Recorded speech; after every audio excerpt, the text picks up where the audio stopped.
समाजी कारी 47 जामे तिर्मिज़ी नंबर 2701 में मौजूद हदीस में हुजूर नबी अकरम सल्लल्लाहु अलैहि वसल्लम ने नसीहत फरमाई कि अल्लाह ताला हर मामले में नरमी को पसंद करता है।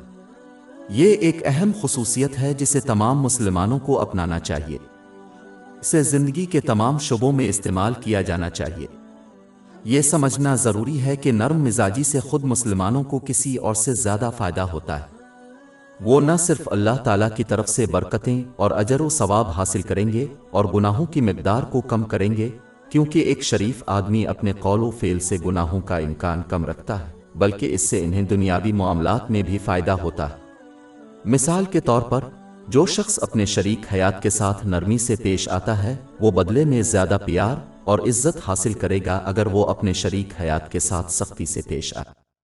जब बच्चे अपने वालिदैन के साथ नरमी से पेश आते हैं तो उनकी इताअत और उनके साथ एहतराम के साथ पेश आने का इम्कान ज़्यादा होता है। काम पर मौजूद साथी इस शख्स की मदद करने का ज़्यादा इम्कान रखते हैं जो उनके साथ नरमी से पेश आता है। मिसालें लामुत्तनाही हैं।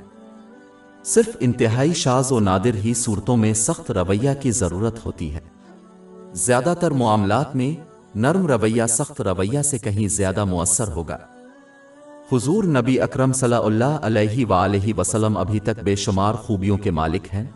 अल्लाह ताला ने कुरान पाक में उनकी नरमी को ख़ास तौर पर उजागर किया है, क्योंकि ये एक अहम जुज़ है जो दूसरों को मुस्बत अंदाज में मुतासिर करता है।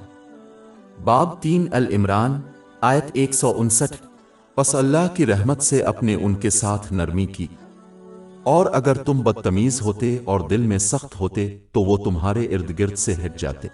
एक मुसलमान को याद रखना चाहिए कि वो कभी भी नबी करीम सल्लल्लाहु अलैहि वसल्लम से अफजल नहीं हो सकते, और ना ही वो जिस शख्स से बात करते हैं वो फ़िरौन से बदतर होगा। अल्लाह ताला ने हज़रत मूसा अलैहिस्सलाम और हज़रत हारून अलैहिस्सलाम को हुक्म दिया था फ़िरौन के साथ हसन सलूक से पेश आए।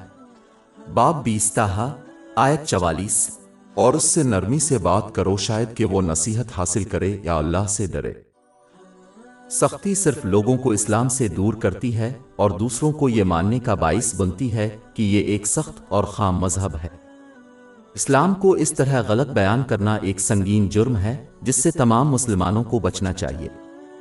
लिहाजा एक मुसलमान को चाहिए कि वो तमाम मामलात में नरमी इख्तियार करे, क्योंकि इससे बहुत ज़्यादा सवाब मिलता है और दूसरों जैसे कि अपने घर वालों पर मुस्बत असर पड़ता है। ये नोट करना ज़रूरी है कि बुनियादी हदीस का मतलब ये नहीं है कि जब कोई दूसरे लाइन को उबूर करे तो किसी को अपना दिफा नहीं करना चाहिए, क्योंकि इस्लाम बगैर किसी कमज़ोरी के आजिज़ी का दर्स देता है। लेकिन यह मुसलमानों को सिखाता है कि आम तौर पर नरमी को अपना तरीक़ा इख्तियार करें और दूसरों को उनका फ़ायदा उठाने की इजाज़त ना दें।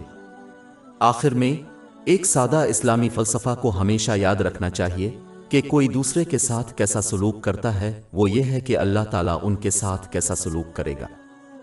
अगर कोई अपने कौल व फ़ेल में दूसरों के साथ सख्ती का मुज़ाहरा करे तो अल्लाह ताला उनके साथ ऐसा ही सलूक करेगा, जबकि अगर वो दूसरों के साथ नरमी से पेश आते हैं, दूसरों के लिए आसानियाँ पैदा करते हैं, अच्छी बातों में दूसरों की मदद करते हैं और दूसरों की गलतियों और ऐबों से दरगुजर करते हैं, तो अल्लाह ताला उनके साथ भी ऐसा ही सलूक करेगा। हमारी वेबसाइट www.sheikhpod.com पर 400 से ज़्यादा मुफ्त e-books, audio books, infographics, podcast और ब्लॉग दस्तयाब है।